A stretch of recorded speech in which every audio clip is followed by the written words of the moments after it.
আজ আমরা আপনাদের সামনে তুলে ধরছি সাগরপাড়া ঝিলের এক গভীর সংকটের চিত্র। কিছুদিন আগেই ঝিলের লিজের মেয়াদ শেষ হওয়ায় সমস্ত মাছ তুলে নেওয়া হয়েছিল, কিন্তু তারপরেও কিছু মাছ থেকে গিয়েছিল।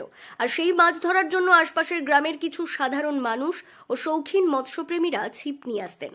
আমাদের এই খবর প্রকাশিত হওয়ার পরই একদল লোক ঝিলের অবশিষ্ট মাছগুলো লুটে নেওয়ার জন্য নতুন ফোন দিয়ে এঁটেছে। তারা জাল টেনে মাছ ধরা শুরু করেছে।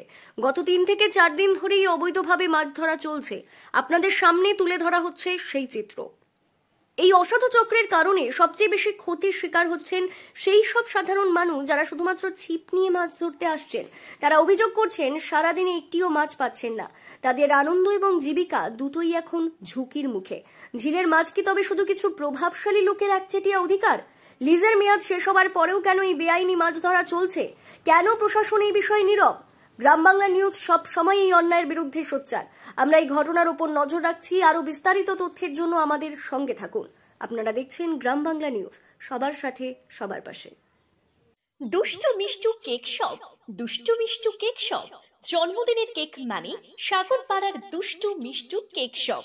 এখানে বিভিন্ন ধরনের বার্থডে কেক, বিভিন্ন ফ্লেভারের cake, ice cream, pizza, burger, patties, Cadbury, chocolate এবং বিভিন্ন কোম্পানির কোল্ড ড্রিঙ্কস পাওয়া যায়। নামি দামি কোম্পানির মিনারেল ওয়াটার পাইকারি ও খুচরো বিক্রয় করা হয়। এখানে বিভিন্ন অনুষ্ঠানে আইসক্রিমের অর্ডার এবং প্যাকেটজাত জলের অর্ডার নেওয়া হয়। এছাড়াও হোম ডেলিভারির ব্যবস্থা রয়েছে। ঠিকানা মনে রাখবেন, Sagarpara bus stand, Sagarpara, Murshidabad. Proprietor Subir সরকার।